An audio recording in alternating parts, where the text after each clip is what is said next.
बिस्मिल्लाहिर्रहमानिर्रहीम अस्सलामु अलैकुम रहमतुल्लाहि व बरकातुहू। Welcome to online classes Iqra Huffaz boys secondary school. अज़ीज़ तलबा, electricity and magnetism unit number 12 हमारा कंटिन्यू है। आज हम आपके सामने लेक्चर नंबर 27 पर हैं।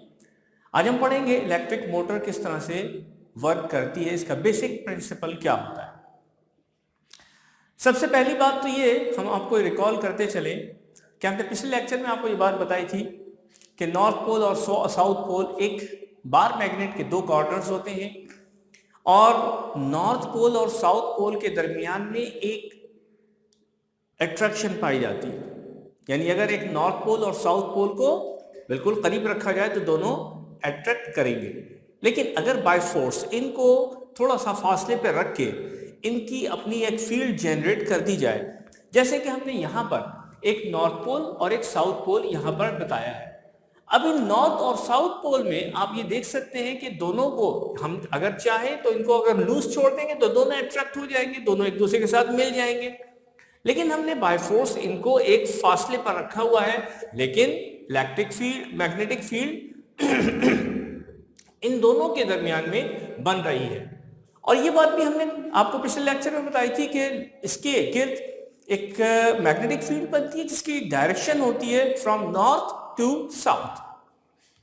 इसका मतलब यह हुआ कि यहां पे आपके पास जो एक मैग्नेटिक फील्ड बनेगी वो यहां से यहां तक होगी, इस तरह से बनेगी। मैं बस थोड़ी सी लकीरें यहां पर लगा रहा हूं ताकि ये पता चले कि ये मैग्नेटिक फील्ड की डायरेक्शन है। यानी ये जो रेड लाइंस मैंने लगाई, रेड एरोस लगाए हैं, ये मैग्नेटिक फील्ड है जो फ्रॉम नॉर्थ टू साउथ है। अच्छा, हमने जो यहां पर एक मोटर की कंस्ट्रक्शन की वो कुछ यूं है कि इसमें एक ब्लॉक बनाया है, वायर का, कंडक्टर का एक ब्लॉक बनाया है, ठीक है, और इसको यहां कहीं बैटरी से हमने जोड़ दिया। अच्छा, अब उसके बाद क्या हो रहा है कि ये जो यहां से करंट फ्लो कर रहा है वो आप देख सकते हैं कि इस डायरेक्शन में इस तरफ जा रहा है, यहां फिर इस तरफ और फिर यहां से लूप बनाता हुआ ये वापस यहां आ रहा है।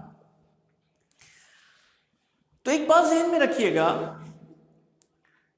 कि जब भी इस तरह की एक सिचुएशन पैदा होती है जिसमें एक मैग्नेटिक फील्ड बन रही होती है और वहां पर किसी जगह पे करंट कैरिंग कंडक्टर भी मौजूद होता है, तो एक फोर्स जनरेट हो जाती है। वो फोर्स परपेंडिकुलर होती है मैग्नेटिक फील्ड के, इसी तरीके से वो परपेंडिकुलर होती है करंट की डायरेक्शन के।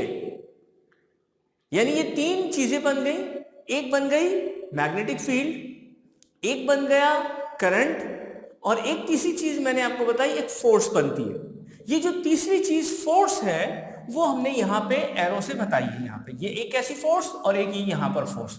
और मैंने आपसे ये बताई ये बात कि फोर्स करंट के भी परपेंडिकुलर होती है, डायरेक्शन ऑफ करंट के परपेंडिकुलर होती है, और यही फोर्स मैग्नेटिक फोर्स के भी, मैग्नेटिक फील्ड के भी परपेंडिकुलर होती है। जैसे मैग्नेटिक फील्ड यहां है, ये फोर्स इसके परपेंडिकुलर यानी 90 के एंगल पर आ गई। अच्छा, ये करंट यहां से फ्लो कर रहा है, ये नीचे से इसके ऊपर परपेंडिकुलरली एक्ट करता है, चुनाचे ये तीनों आपस में म्यूचुअली परपेंडिकुलर होते हैं। अब ऐसी सूरत में क्या होता है कि जब ये पूरा का पूरा सेटअप बन जाता है, हमने यहाँ पे बैटरी से जोड़ दिया, यहाँ से करंट फ्लो हो गया, ये पूरा का पूरा वायर का एक लूप बना दिया, और इसके साथ एक हमने एक रोटर या कम्यूटेटर, समझ लीजिए कि कम्यूटेटर हमने यहाँ पर लगा दिया, बना दिया। अब क्या हो रहा है कि बाय नेचर यहाँ पर एक फोर्स प्रोड्यूस होती है जो यहाँ से इसको ऊपर पुश करती है, यहाँ पे पुश करती है। अच्छा, ये जो एक रेड लाइन यहाँ पर डॉटेड लाइन बनाई है ना, ये समझ लीजिए ये लाइन है। तो ये जो लूप यहाँ पर मौजूद है, ये लूप इस एक्सिस के गिर्द ऐसे करके रोटेट कर सकता है, ठीक है। कैसे करेगा?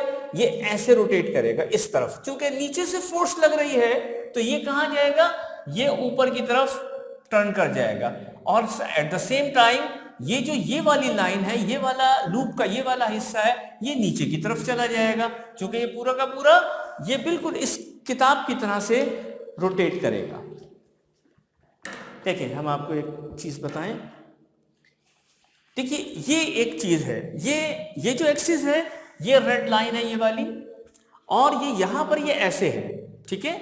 अब जब ये ऐसे, तो यहां से फोर्स लगेगी और इसको ऐसे रोटेट कराना शुरू कर देगी, ये इस तरह से रोटेट होना शुरू हो जाएगा, और नतीजतन क्या होता है कि यहां पे इसकी रोटेशन शुरू हो जाती है।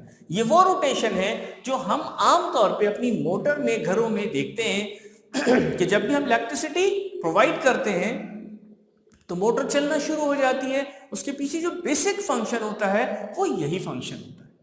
वहां पर मैग्नेटिक फोर्स प्रोड्यूस हो रही होती है, और इसके साथ साथ यहाँ पर एक इस तरह का लूप बना हुआ होता है, और ये लूप जो है ये किसी बैटरी के साथ कनेक्टेड होता है, और जब इसमें से करंट पास किया जाता है तो ये तीन चीजें, एक फोर्स जो क्रिएट हो रही है, एक करंट जो उसमें से फ्लो हो रहा है, और एक मैग्नेटिक फील्ड जो यहां से नॉर्थ से साउथ की तरफ जा रही है, ये तीनों चीजें आपस में परपेंडिकुलर, म्यूचुअली परपेंडिकुलर होती हैं। चुनाचे जो फोर्स लगती है वो इसको यहां से ऐसे टर्न करना शुरू कर देती है। जब ये टर्न करती है तो यहां से आगे से मोटर चलना शुरू हो जाती है। क्लियर हो गया? अच्छा, अब एक बात यहां पर यह है कि अगर हम इसके टर्मिनल चेंज कर दें, पॉजिटिव की जगह नेगेटिव और नेगेटिव की जगह पॉजिटिव कर दें, तो क्या होगा कि अब करंट का फ्लो यहां नहीं होगा, बल्कि करंट का फ्लो यहां होना शुरू हो जाएगा, ऑपोजिट हो जाएगा। जैसे ही आपने टर्मिनल को ऑपोजिट किया, वैसे ही आपके करंट का फ्लो ऑपोजिट हो गया, और जैसे ही करंट ऑपोजिट होता है, ये जो फोर्स लगने वाली थी इसकी डायरेक्शन चेंज हो जाएगी। अब ये ऊपर की तरफ डायरेक्टेड नहीं होगी, ये नीचे की तरफ डायरेक्शन इसकी हो जाएगी, और ये वाली जो डायरेक्शन जो पहले नीचे की तरफ थी अब ये ऊपर की जानिब हो जाएगी। चुनाचे अब ये उल्टा चलना शुरू हो जाएगी मोटर। तो आपने देखा होगा कि आपका जो एग्जॉस्ट फैन होता है, बाज़ जगह ऐसी जगहों पे वॉशरूम्स वगैरह में लगा हुआ होता है, जिसमें आपके पास ऑप्शन होता है कि आप इसे फैन के लिए इस्तेमाल करें या एग्जॉस्ट के लिए इस्तेमाल करें। तो वो क्लॉकवाइज भी रोटेट कर सकता है और एंटी क्लॉकवाइज भी रोटेट कर सकता है, टू वे डायरेक्शनल होता है। चुनाचे वहां पर इसी तरह की ये टर्मिनल की चेंजिंग जो है वो वहां पर वर्क कर रही होती है। तो अजीज तलबा, आज के लेक्चर में हमने यहाँ पर यह बात पढ़ी कि इलेक्ट्रिक मोटर क्या होती है, उसका बेसिक फंक्शन क्या होता है। उसमें हमने यहाँ पर एक फील्ड मैग्नेट इस्तेमाल किया है, जिसमें एक नॉर्थ पोल और साउथ पोल है। इन दोनों को बाय फोर्स थोड़ा सा फासले पर रख के अपनी एक मैग्नेटिक फील्ड के दरमियान में इसको फिक्स कर दिया, और जब यहां से फिक्स किया तो यहां से नॉर्थ से साउथ पोल पे ये वाली एक मैग्नेटिक फील्ड बनना शुरू हो गई, जिसको इन लाइन से हमने शो किया। फिर उसके बाद हमने एक यहाँ पे लूप बनाया, इस लूप को वायर के साथ कनेक्ट किया, यानी वायर का लूप बनाया और उसको एक बैटरी के साथ हमने कनेक्ट कर दिया। और जब हमने यहां पे इसको बैटरी के साथ कनेक्ट किया तो ये करंट का एक फ्लो इसमें पैदा हो गया। तो अब यहां पर तीन चीजें आ गई, एक करंट का फ्लो आ गया, एक मैग्नेटिक फील्ड आ गई, और एक तीसरी चीज वो एक ऑटोमेटिक एक फोर्स होती है जो यहां पर प्रोड्यूस हो जाती है, और ये फोर्स डिपेंड करती है डायरेक्शन ऑफ करंट पर। अगर करंट की वो डायरेक्शन है जैसे कि पिक्चर में दी हुई है, तो ये फोर्स अपवर्ड हो जाएगी यहां से और डाउनवर्ड हो जाएगी यहां से, इस तरह से इसको रोटेट करना शुरू कर देगी, जैसे मैंने अभी आपको बताया। लेकिन अगर हम इसकी टर्मिनल को चेंज कर देते हैं तो करंट का फ्लो भी चेंज हो जाएगा, बजाय यहां से जाने के ये इस तरफ से जाएगा। जब करंट का फ्लो ऑपोजिट हो जाएगा तो ऐसी सूरत में ये बजाय ऐसे रोटेट होने के ये ऑपोजिट रोटेट होना शुरू हो जाएगी, और ये वो जगह है जिसको कम्यूटेटर कहा जाता है। ये इस तरह से रोटेट कर रहा है अगर जिस तरह से पिक्चर दी हुई है, और अगर इसके टर्मिनल चेंज कर देंगे तो उसकी डायरेक्शन भी चेंज हो जाएगी। तो इस तलबा, आज के लेक्चर में हमने मोटर का बेसिक फंक्शन पढ़ा। उम्मीद है ये लेक्चर आपको पसंद आया होगा और बात भी आपकी समझ में आ गई होगी। ये अभी चैप्टर हमारा कंटिन्यू है, इंशाल्लाह फिर आपके सामने हाजिर होंगे। इजाज़त दीजिए। अस्सलामु अलैकुम वरहमतुल्लाहि वबरकातुहू।